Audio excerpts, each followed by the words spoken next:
আজকে আপনাদেরকে জানাবো এই থাই জ্বালানার দাম এবং এই থাই গ্রিলের দাম, এই সিঙ্গেল দরজার দাম এবং দেখতে পাচ্ছেন আকর্ষণীয় একটি আমরা গেট তৈরি করেছি। এই গেটটি সম্পর্কেও আপনাদেরকে জানাবো। প্রিয় বন্ধুরা, সবাইকে জানাচ্ছি নমস্কার ও আদাব। ভাই বন্ধু ইঞ্জিনিয়ারিং ওয়ার্কশপ থেকে আমরা আজকে আপনাদের মাঝে এসেছি। 2600 টাকার বিনিময়ে আপনারা 4 ফিট বাই 3.5 ফিট একটি গ্রিল তৈরি করে নিতে পারবেন এবং এই গ্রিলেতে আমরা মালামাল ব্যবহার করেছি বিএসআরএম কোম্পানির 1 ইঞ্চি অ্যাঙ্গেল এবং বিএসআরএম কোম্পানির 10 মিলি বার। বন্ধুরা, 4 ফিট থাই জ্বালানা আমরা রেডি করেছি এবং এই থাই জ্বালানাতে আমরা মালামাল ব্যবহার করেছি কাই কোম্পানির অ্যালুমিনিয়াম, কাই কোম্পানির লক চাকা, নাসির গ্রুপের 6 মিলি গ্লাস দিয়ে আমরা তৈরি করেছি। এই থাই জ্বালানাটির দাম নিয়েছি আমরা 6880 টাকা। বন্ধুরা, তো আমরা আগের ভিডিওতে দেখাইছিলাম মোজা চাচার বিল্ডিং এ 6 পিস দরজা দিয়েছি। এই 5 পিস দরজা চলে যাবে রহমতপুর বাজারের উদ্দেশ্যে মোজা চাচার বিল্ডিং এ।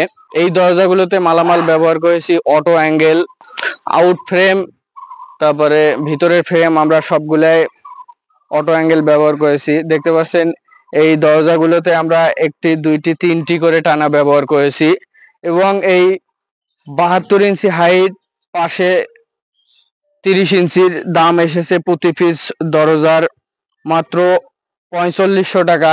এই দরজাগুলো হাইটে আছে 75, পাশে আছে 30 ইঞ্চি। এইগুলোর দাম এসেছে প্রতি পিস দরজায় 4800। কাই কোম্পানির অ্যালুমিনিয়াম ব্যবহার করেছি এবং কাই কোম্পানির লক চাকা, নাসির গ্রুপের 6 মিলি গ্লাস ব্যবহার করেছি। এই জ্বালানাটির মাপ হচ্ছে 4 ফিট হাইটে, পাশে 3.5 ফিট।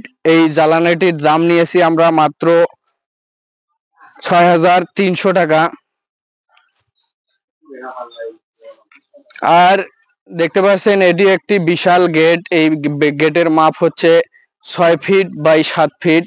আমরা এটি এই সাইডে প্লেন শিট এবং পাতি দিয়ে ডিজাইন করেছি।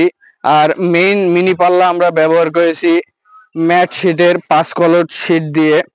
এটার ওজন আসতে পারে মোটামুটি 150 কেজি প্লাস। দেখতে পাচ্ছেন ভাই বন্ধু ইঞ্জিনিয়ারিং ওয়ার্কশপে একটি শোকেস পাঠিয়ে দিয়েছে সরকারপাড়া থেকে মিলন ভাই। তো এই শোকেসটি আমাদের কাছ থেকে ভাই পুটিং এবং রং করে নেবে। আপনাদেরও যদি বাসা বাড়িতে শোকেস, আলমারি, ড্রেসিং, বাক্স রং করার দরকার হয়, আমাদের ভাই বন্ধু ইঞ্জিনিয়ারিং ওয়ার্কশপ থেকে রং করে নিতে পারেন। তো ভাই বন্ধু ইঞ্জিনিয়ারিং ওয়ার্কশপের চ্যানেলটি যারা সাবস্ক্রাইব করেন নাই, সাবস্ক্রাইব করে পাশে থাকবেন। ধন্যবাদ।